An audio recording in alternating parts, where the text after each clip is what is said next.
Bonjour, j'espère que vous allez bien. Dans cette présente vidéo, nous allons discuter le contenu du sixième chapitre traitant la stratégie de l'entreprise et le système de prise de décision. En effet, elle a été développée dans les chapitres précédents plusieurs facettes de l'entreprise. Rappelez-vous, nous avons vu dans le premier chapitre que l'entreprise présente une réalité complexe, à la fois économique, humaine et publique. De point de vue économique, l'entreprise est considérée comme une entité de production qui va utiliser des facteurs de production pour les transformer en biens et services destinés à être vendus sur un marché. Elle est également une unité de répartition puisqu'elle crée de la richesse et la partage avec l'ensemble de ses parties prenantes. Nous avons vu également que l'entreprise représente une organisation humaine puisqu'elle emploie des ressources humaines qui sont à la source de sa performance et sa compétitivité. Et enfin, nous avons discuté tout au long du premier chapitre que l'entreprise présente également une réalité publique puisqu'elle est ouverte sur un écosystème, un environnement, et par conséquent, elle entretient des relations publiques avec des acteurs qui influencent ses décisions et ses activités. Dans le second chapitre, nous avons vu que l'entreprise est une entité qui peut être sujet à un classement en fonction de critères principalement économiques et juridiques. De point de vue économique, nous avons distingué l'appartenance à l'entreprise au secteur, à la branche et à la filière. Nous avons vu également les critères de classification de l'entreprise pour mesurer sa dimension, donc sa taille. Rappelez-vous, on a discuté les capitaux propres, le bénéfice net, la valeur ajoutée, l'effectif salarié et le chiffre d'affaires. Nous avons vu également, de point de vue juridique, l'entreprise peut être identifiée au regard à la propriété de son capital, en distinguant l'entreprise privée, l'entreprise publique et l'entreprise semi-publique, mais également par rapport aux caractéristiques à sa forme juridique, propres à sa forme juridique. Notamment, on a distingué les sociétés de personnes et les sociétés de capitaux. Société en nom collectif, en commandite simple, entreprise individuelle, société à responsabilité limitée, mais également la société anonyme. Nous avons vu dans un troisième chapitre que l'entreprise opère dans un environnement à son tour marqué par la diversité et par conséquent, donc, il influe ses décisions. Et c'est pour cela que nous avons fait appel à des outils d'analyse de l'environnement à travers le SWOT et le PESTEL. Et en quatrième chapitre, nous avons vu que l'entreprise est une structure puisqu'elle est architecturée en structure, censée être adaptée à toutes ses dimensions et censée permettre une bonne articulation de toutes les fonctions qui animent la vie de l'entreprise. Et en dernier lieu, nous avons découvert ensemble les principales fonctions de l'entreprise qui jalonnent son comportement organisationnel. À cette complexité s'ajoute l'objectif pour l'entreprise de la quête de la croissance, ou au moins de la survie et la pérennité, lequel objectif est dicté par l'environnement qui se caractérise par la mouvance et la dynamique, dans la mesure où il est en perpétuelle évolution et donc il influence les décisions et les activités de l'entreprise, dans lequel, bien entendu, l'entreprise réalise ses activités et mène, bien entendu, ses missions et sa vision. Cet objectif appelle pour l'entreprise qu'elle se dote de certains outils que le présent chapitre envisage d'en présenter l'essentiel. Donc, il s'agit notamment des outils relatifs à la stratégie de l'entreprise. Avant d'aborder ces outils, il convient d'abord d'essayer une définition de cette notion de stratégie que certains auteurs n'hésitent pas à la considérer comme la caractéristique principale qui marque ou doit marquer le profil du manager aujourd'hui.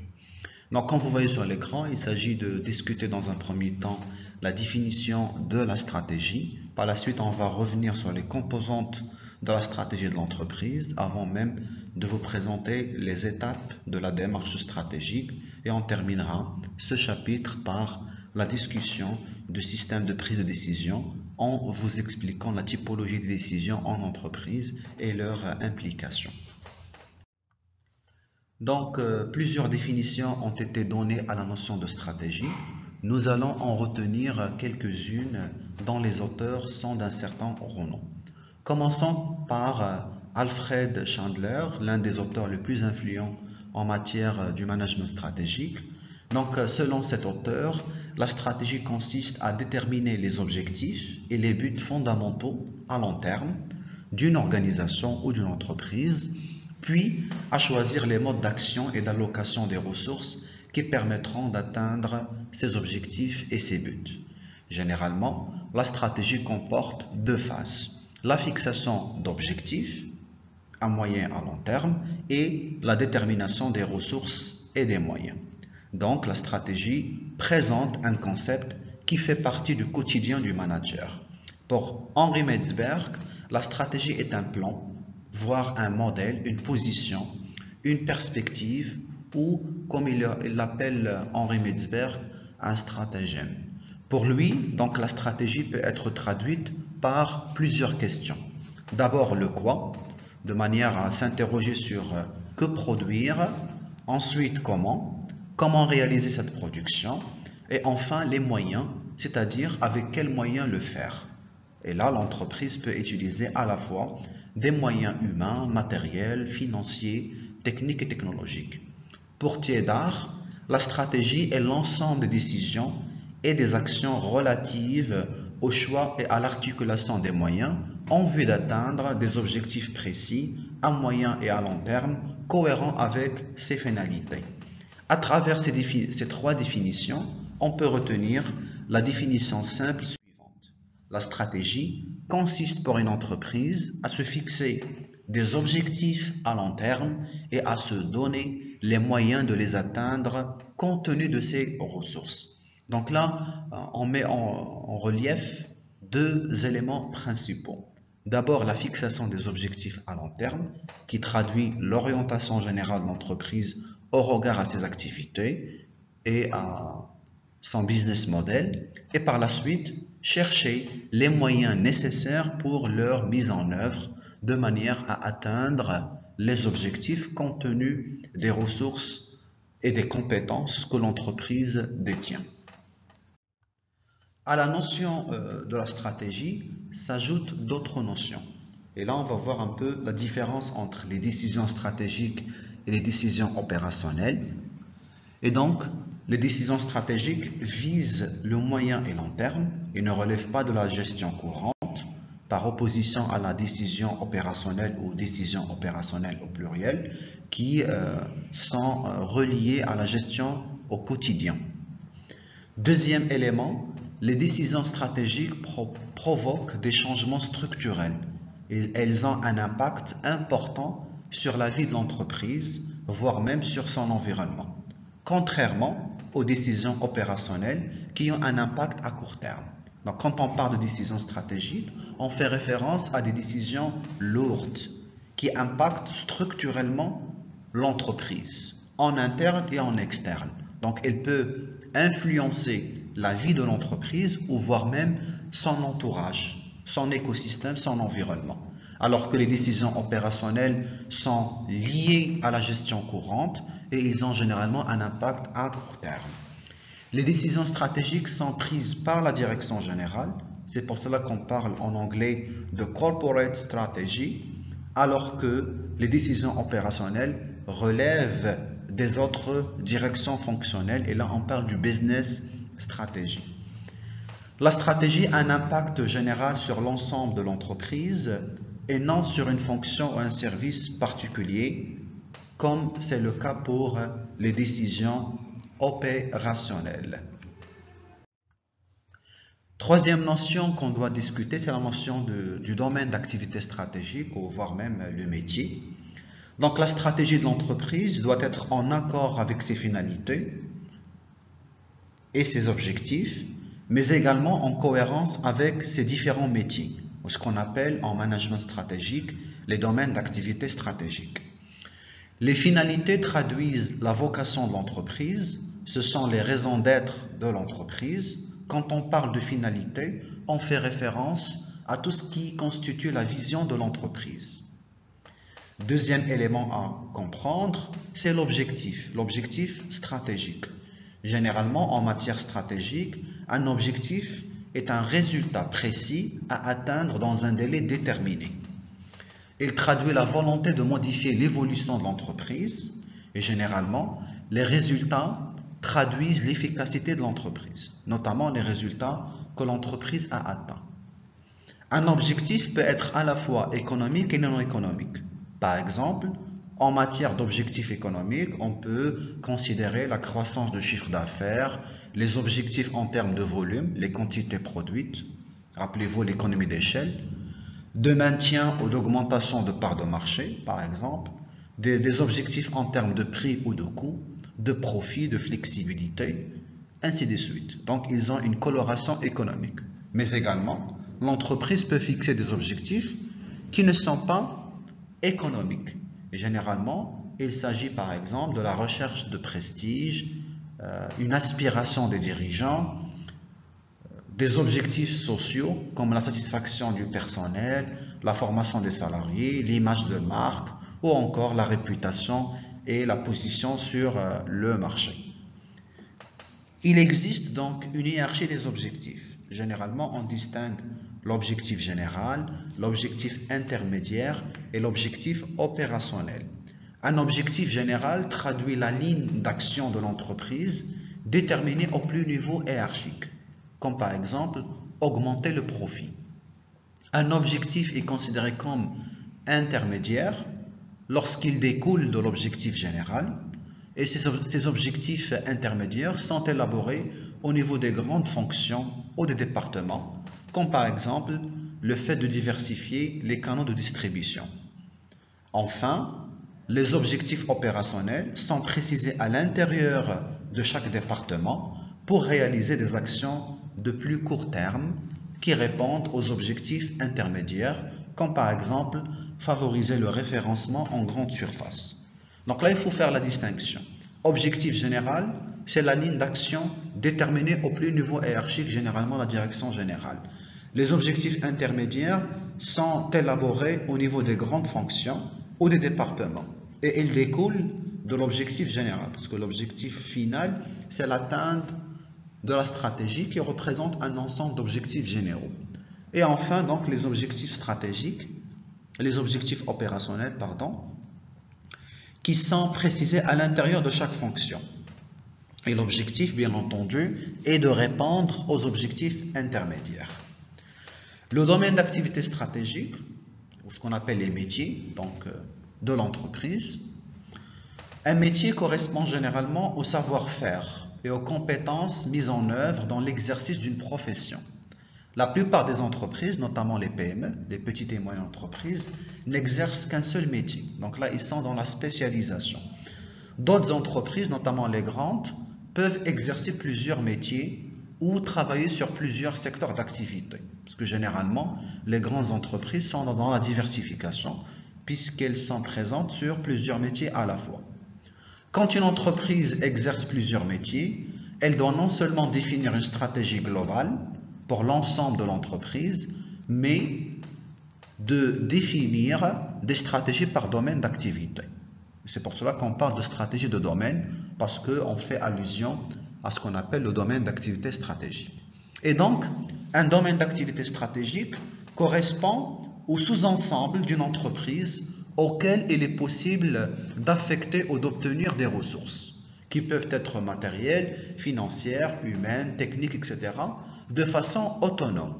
Donc, un domaine d'activité stratégique est un sous-ensemble d'entreprises auquel il est possible d'affecter ou d'obtenir des ressources d'une manière autonome et indépendante. Chaque domaine d'activité stratégique se distingue par des marchés, c'est-à-dire un besoin à satisfaire, une clientèle spécifique et des concurrents identiques. Et enfin, bien entendu, des technologies spécifiques. Donc le domaine d'activité stratégique se définit ou se distingue par des marchés, c'est-à-dire des besoins spécifiques, une clientèle spécifique, des concurrents identiques et des technologies spécifiques.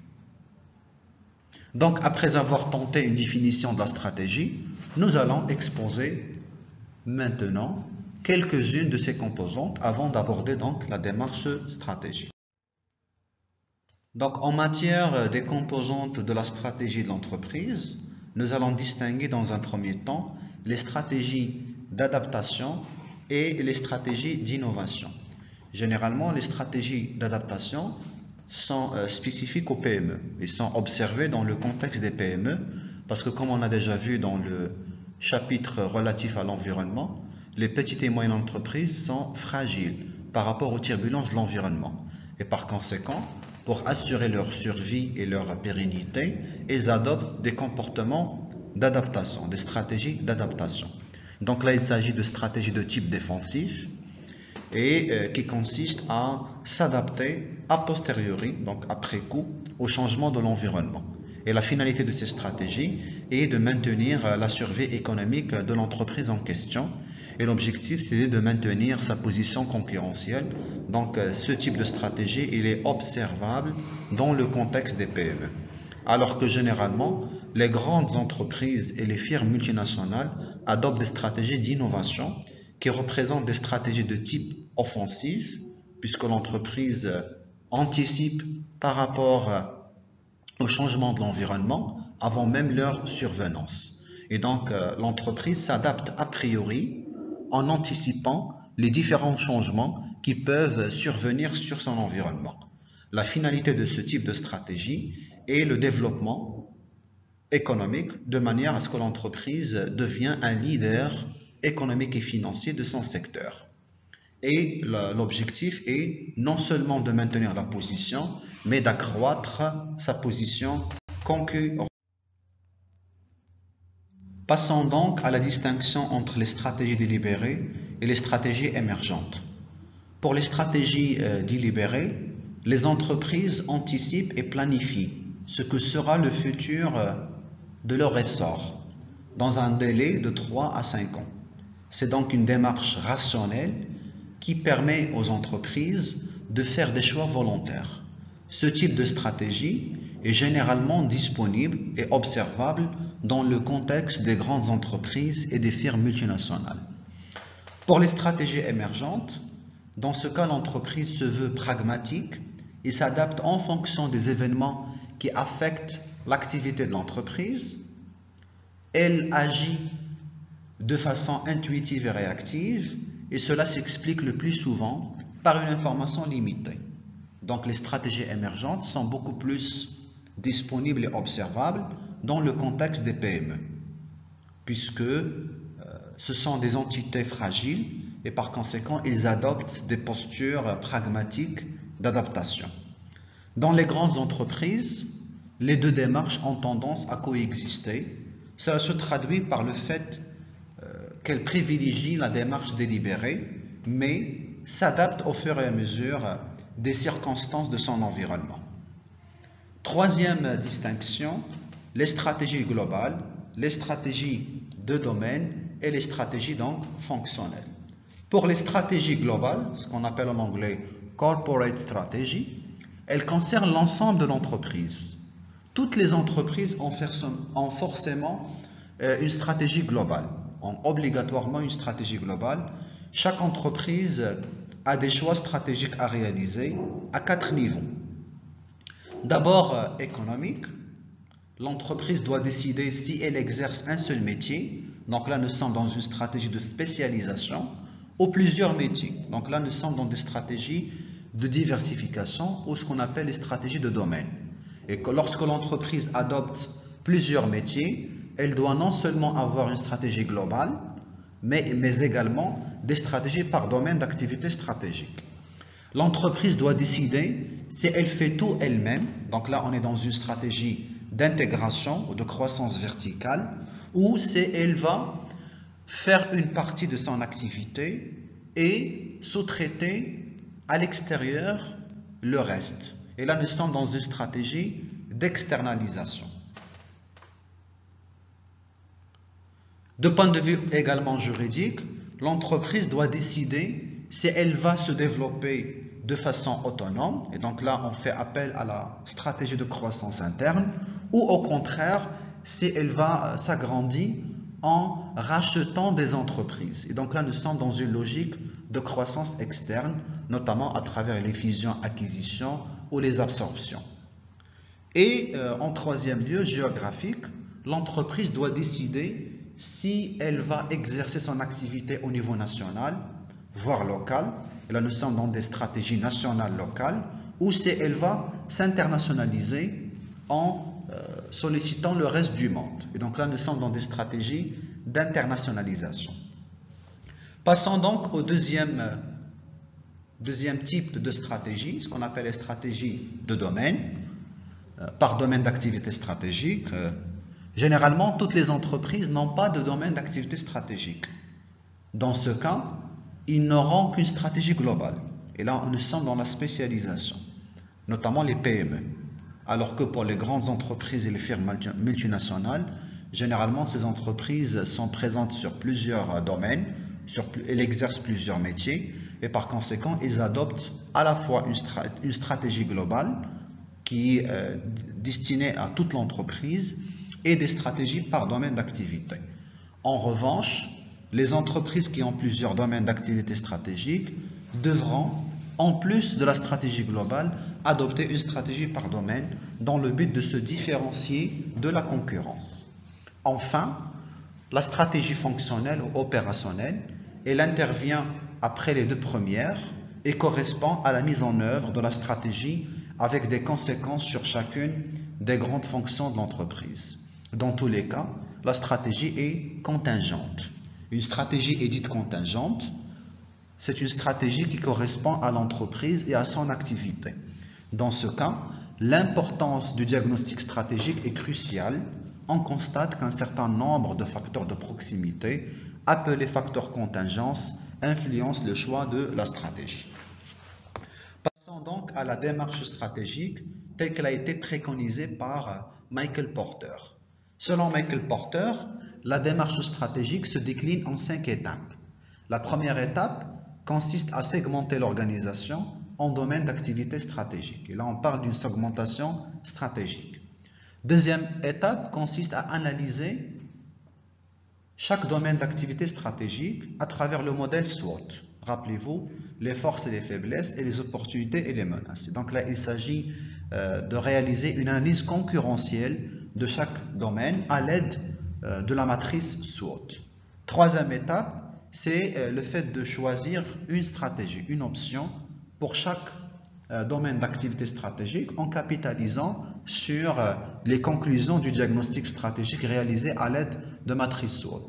Par exemple, on peut distinguer la stratégie de coût, la fixation des prix, stratégie de différenciation, épuration ou sophistication. Donc là, on va diversifier l'offre sur le marché pour se distinguer par rapport à la concurrence. Ou encore la stratégie de focalisation. Donc on va se positionner sur une niche, c'est-à-dire un segment particulier. Et en dernier lieu, l'arbitrage d'allocation des ressources entre les différents domaines d'activité stratégique grâce à des outils de type matrice d'analyse stratégique et concurrentielle.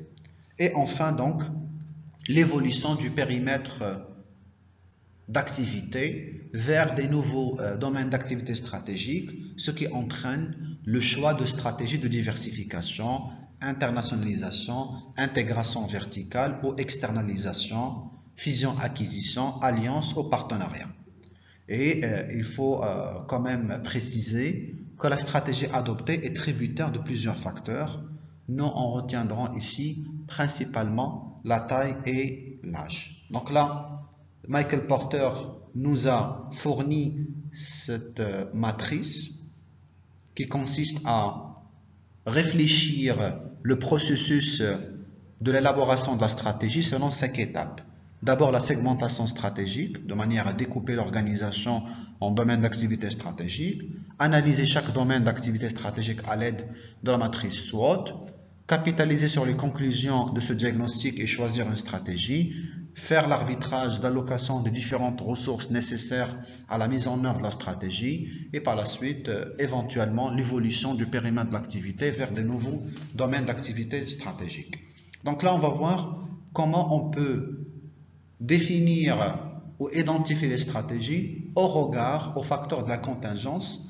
Dans ce cours, nous avons retenu deux principaux, la taille de l'entreprise et son âge.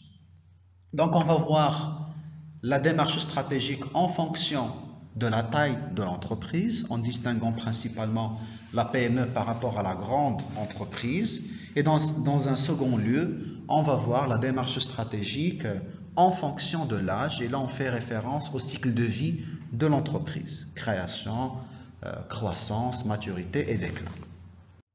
Donc, s'agissant donc de la démarche stratégique en fonction de la taille.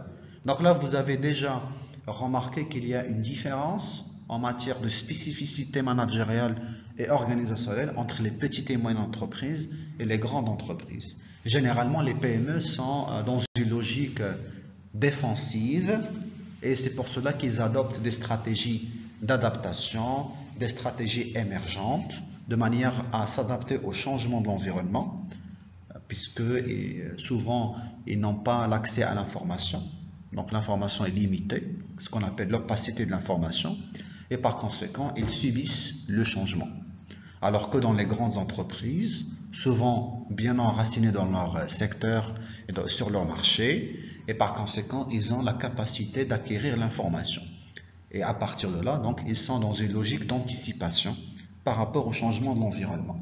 C'est pour cela que dans les grandes entreprises, on observe des stratégies d'innovation et des stratégies délibérées.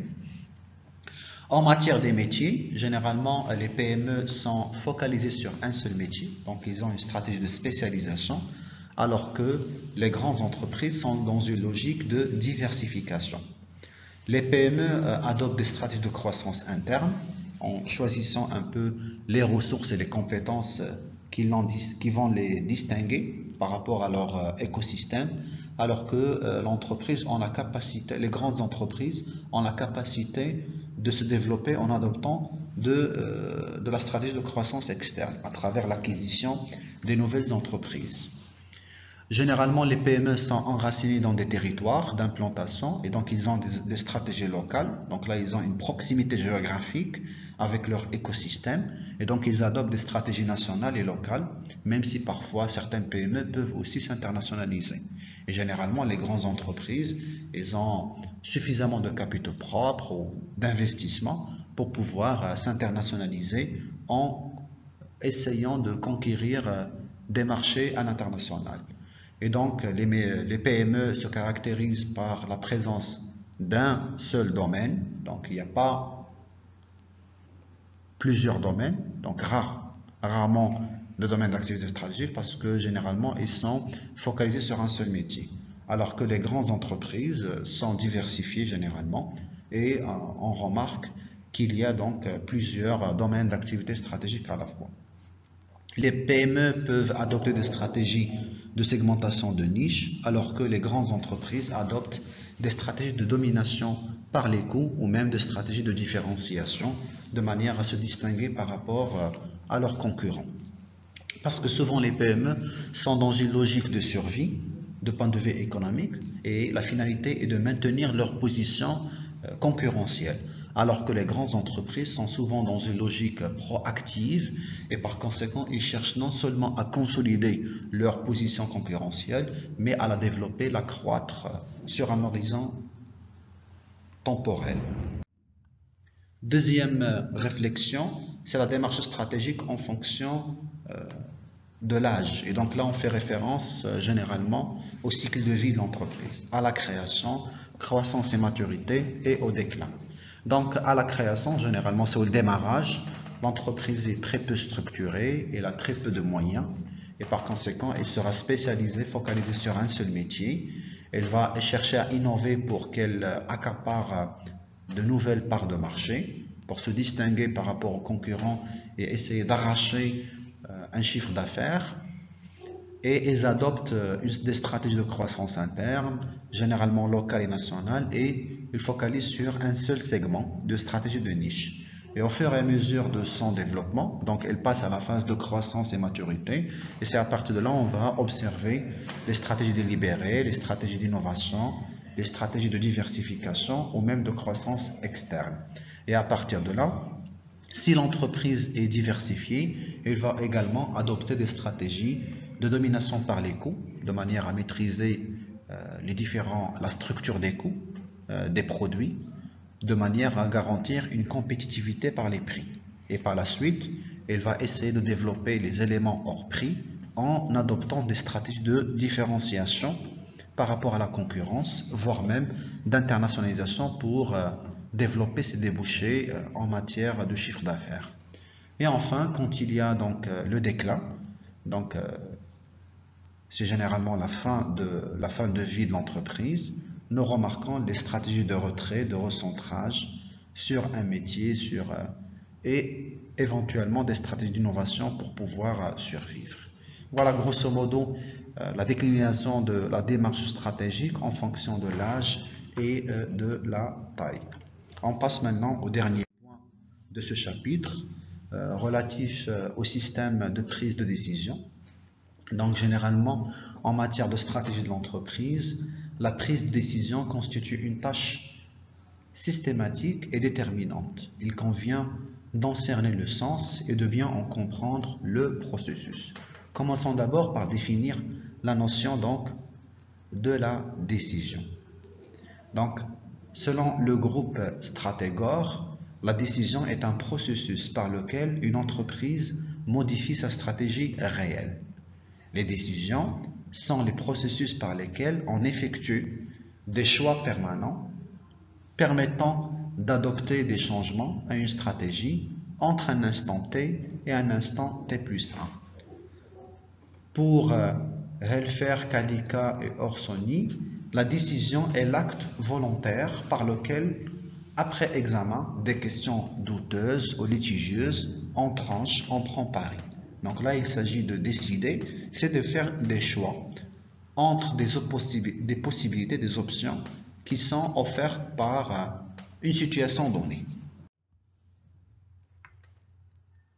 Pour ces mêmes auteurs, diriger une entreprise est par conséquent toujours décider, effectuer des choix précédant l'action. Or, le manager ne prend pas une décision pour ensuite se consacrer à l'examen d'une seconde. La décision n'est pas un acte isolé, les unes succédant aux autres, mais il s'agit d'un processus continu où l'on revient sur les choix arrêtés par de multiples retours d'informations et de contrôles successifs. C'est pour cela que, en entreprise, nous distinguons une typologie des décisions. Et là, on va voir trois approches. L'approche selon l'échéance des décisions, en distinguant décisions à court terme, à moyen terme et à long terme. L'approche selon l'objet de la décision, stratégique, tactique et opérationnelle. Et enfin, nous allons discuter l'approche selon la nature des variables de décision, en distinguant les décisions programmables des décisions non programmables. Donc, nous allons exposer succinctement trois approches permettant une classification des décisions. Commençons d'abord par l'approche selon l'échéance des décisions. Et là, on distingue trois types de décisions, à court terme, à moyen terme et à long terme, en fonction de l'échéance, c'est-à-dire de la durée de vie, ou l'horizon temporel fixé par le manager en matière de prise de décision. Une décision à court terme est une décision qui engage l'avenir sur une courte période de quelques jours à quelques mois, pas plus d'un an en général. Donc vraiment, ce sont des décisions qui relèvent de la gestion courante et par conséquent, ils sont inférieurs à un an. Ça peut prendre quelques jours à quelques mois.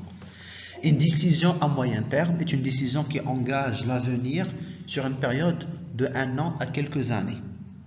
Et une décision à long terme est une décision qui engage l'avenir de l'entreprise sur une longue durée ou une longue période, généralement 5 ans, 10 ans, voire plus. Ce sont donc des décisions stratégiques. Deuxième approche, c'est l'approche selon l'objet de la décision. Et donc là, on fait référence à la classification d'Igor Ansoff qui distingue les décisions stratégiques, décisions tactiques ou de gestion et les décisions opérationnelles. Les décisions stratégiques, ce sont les décisions les plus importantes parce qu'elles déterminent l'orientation générale de l'entreprise, sa vision et ses objectifs à long terme, sa stratégie. Ce type de décision est du ressort de la direction générale. Donc généralement, les décisions stratégiques sont prises au niveau de la direction générale.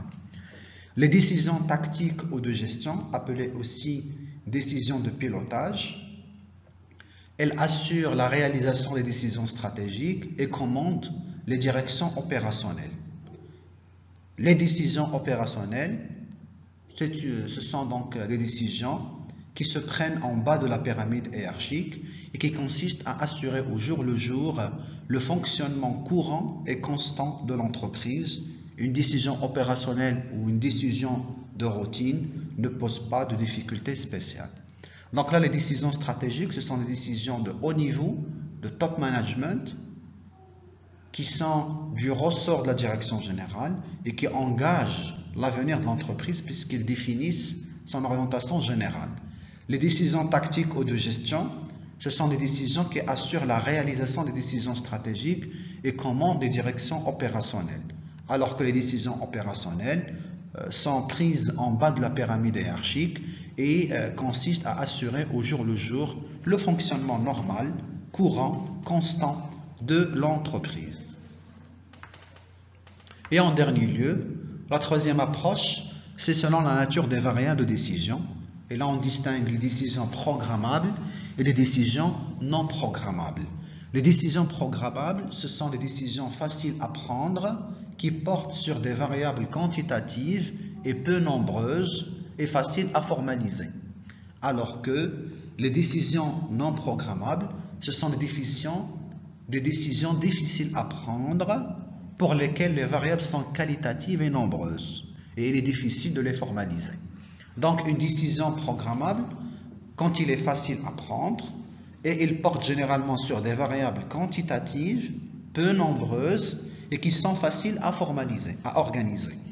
Alors que les décisions non programmables, ce sont des décisions très difficiles à prendre parce qu'ils font référence à des variables qualitatives, difficilement mesurables, et ils sont nombreuses. Et c'est pour cela qu'ils sont donc difficiles à formaliser. Donc voilà grosso modo la typologie des décisions en fonction d'échéance, en fonction de l'objet et en fonction bien entendu de la nature des variables à prendre en considération. Et donc voilà, on est arrivé à la conclusion de ce chapitre. Donc à travers les différents chapitres abordés ce semestre et les différentes notions, nous avons pu comprendre les différentes classifications des entreprises et leur intérêt dans le cadre de l'analyse environnementale. Ceci nous a amené à mettre l'accent sur la nécessité de l'organisation des entreprises à travers les structures et les fonctions. Enfin, à travers ce dernier chapitre, nous pouvons dire que la stratégie au niveau de l'entreprise est liée à une nécessité externe en relation avec la complexité croissante de l'environnement. Généralement, on peut même considérer l'entreprise comme une réponse anticipée ou présente au changement de l'environnement. Donc selon la posture de l'entreprise. Quand on est dans une posture défensive, il s'agit de répondre immédiatement au changement d'environnement. Lorsque l'entreprise adopte une posture proactive, là nous sommes dans une logique d'anticipation. Dans tous les cas, la stratégie consiste en une forme de réponse au changement de l'environnement et reliée donc à la relation de complexité qui engage l'entreprise à l'égard de son environnement. La stratégie répond également à la nécessité interne d'une direction dynamique des hommes et des femmes au travail basée sur la délégation des responsabilités. La définition d'objectifs à moyen et à long terme, la mobilisation des ressources à la fois techniques, financières, humaines, ainsi que la mise en place d'un système de suivi et de contrôle. La stratégie permet d'assurer la cohérence des actions engagées par l'entreprise et d'organiser l'emploi des ressources utilisées, matérielles, financières et humaines. Et donc, la stratégie constitue un outil d'aide à la décision des managers. Ceci donc nous amènera, lors de notre cours de Management 2, qu'on va programmer, Inch'Allah, au deuxième semestre, à nous intéresser aux pratiques managériales à travers les différentes écoles de pensée, ainsi qu'au rôle du manager dans ce processus décisionnel. Donc, sur cette idée, je fais donc la conclusion générale de notre cours relatif au Management 1. Je vous donne rendez-vous, bien entendu, au deuxième semestre pour démarrer une nouvelle aventure autour du management des entreprises, ou Management 2, dans lequel on va voir une idée générale sur les écoles de la pensée managériale, les pratiques managériales, le profit et le rôle du manager et le processus de gestion et de décision dans le contexte de l'entreprise. Donc, sur ce, je vous souhaite une très bonne continuation. Préparez-vous et n'hésitez pas à rester en contact avec moi à travers la plateforme ENT. Donc, je vous ai déjà créé un forum sur lequel vous pouvez poser vos questions, mais également sur ma chaîne YouTube en commentant l'ensemble des vidéos pour vous éclairer sur les éventuels éléments que vous n'avez pas bien assimilés. Donc, bon courage et à très bientôt.